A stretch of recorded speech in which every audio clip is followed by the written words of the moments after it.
Madame, mademoiselle, monsieur, bonjour. Connecté au site du guichet unique du commerce extérieur à travers l'adresse www.gus.gouv.ci, nous avons ce matin à faire la formation sur le module e-phytosanitaire. Pour ce faire, nous allons nous connecter. Entrez notre login et notre mot de passe et cliquez sur le bouton connexion. Redirigez sur la plateforme à travers le lien transaction et la flèche pointant vers le bas, nous allons rechercher le module objet de notre formation. Nous sommes redirigés sur la page de recherche. À l'extrême gauche, à travers l'opération, nous avons deux liens, le lien créé et le lien recherché. Sur cette page de recherche, avec les critères de recherche que sont les statuts, la référence utilisateur, la référence autorisation mise à quai, la date d'autorisation de mise à quai, la date du certificat phytosanitaire, l'opérateur connecté peut rechercher l'ensemble des dossiers de son entreprise et pour ce faire, il devra cliquer sur le bouton en bas de page, rechercher. Redirigez donc sur l'ensemble des dossiers de son entreprise. Avec l'icône œil, il pourra consulter. Avec l'icône crayon, il pourra modifier. Et avec l'icône poubelle, il pourra supprimer. Revenons sur notre opération de création d'un certificat phytosanitaire. Nous allons cliquer donc sur le lien créer avec l'icône crayon. Nous sommes redirigés sur la page de création. Sur cette page de création, nous avons 4 boutons. Le bouton importer fichier XML, le bouton stocker, soumettre et fermer. Le bouton importer fichier XML permet donc à l'opérateur d'importer le contenu d'un fichier ultérieurement enregistré afin de renseigner l'interface. Le bouton stocker lui permet, une fois l'interface renseignée, d'enregistrer les données sur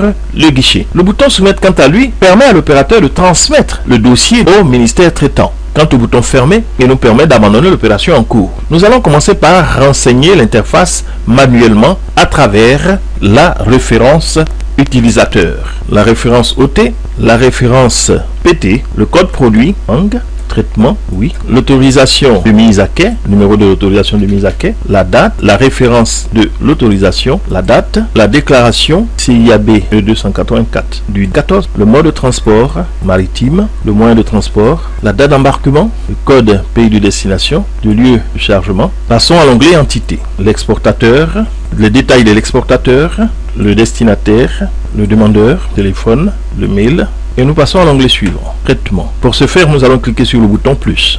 Le magasin, les détails de l'applicateur, le 05 chaos service, la référence de l'attestation de désinsectification, 19 14 bar 19 20. La date, le 2. Date du début, le 4 à 12h00. Toujours le 4 à 19h. Durée, produit utilisé, la concentration 5 grammes par mètre cube. Durée du traitement 5 heures. Et n'oubliez pas de cliquer sur le bouton ajouter pour que soient prises en compte les informations renseignées. Onglet marchandises 0805, les oranges. Description, nom botanique, orange, verte. Récolte, campagne, juin. Code pays d'origine, Côte d'Ivoire. Marque, orange du centre. Nombre de colis, 120. Code colis. Et cliquez donc sur les détails de marchandises. Apportez le numéro du lot, sous lot, quantité 120 colis, le poids net 6300 et le poids brut 6450. Et cliquez sur le bouton ajouter.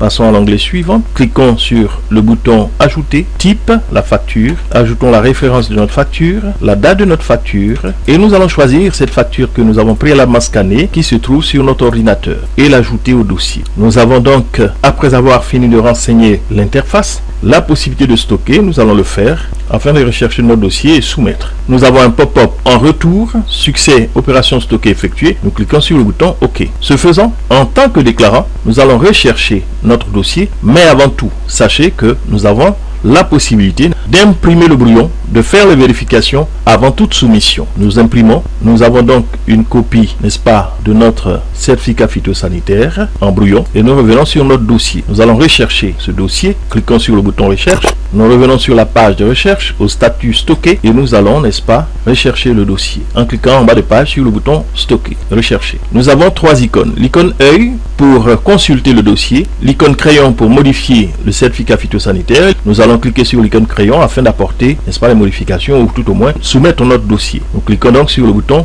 soumettre. Nous avons un pop-up de demande de confirmation. Êtes-vous sûr de vouloir soumettre cette application? Nous cliquons sur le bouton oui et nous attendons le retour d'information du guichet. Nous avons un pop-up de succès, numéro de requête PTD 2020 40123 du 14/06/2020. Nous cliquons sur le bouton OK. Nous allons nous déconnecter en tant que déclarant et nous reconnecter en tant qu'agent du ministère technique pour pouvoir traiter. Sur l'onglet requête ou notification, quel en est l'ordonnancement? Le déclarant 6, opération stockée effectuée, le nouveau statut du document est stocké. Le déclarant 6, opération soumettre effectuée, le nouveau statut du document est soumis. Nous nous déconnectons. Déconnectés, nous allons, n'est-ce pas, nous connecter en tant qu'agent du ministère et nous allons entrer notre login et notre mot de passe et cliquer sur le bouton connexion. Nous sommes redirigés sur la page de recherche. Notre dossier est au statut soumis. Nous allons donc cliquer en bas de page sur le bouton rechercher afin de retrouver le dossier qui nous a été transmis par le déclarant et le traité. Redirigés donc sur ce dossier, nous avons 3 icônes. L'icône œil pour consulter et comparer les informations avec celles de la facture, l'icône crayon pour modifier et l'icône V pour pouvoir approuver. Entendons que dans le cas de la modification, en cliquant sur le bouton modifier, nous avons la possibilité de suspendre ou de rejeter le dossier. La suspension aurait souhaité que nous puissions motiver notre demande et que, à travers cette notification,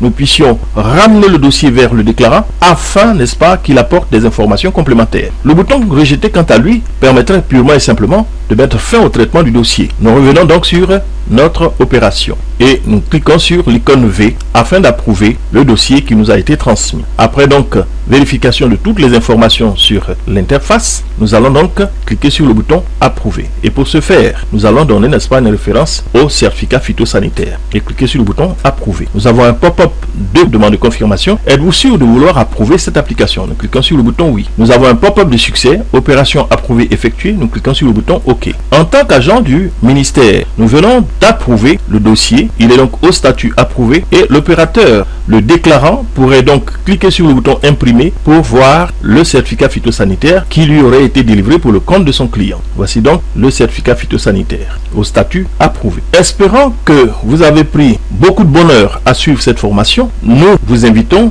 pour les prochaines formations sur le guichet unique du commerce extérieur. Je vous remercie.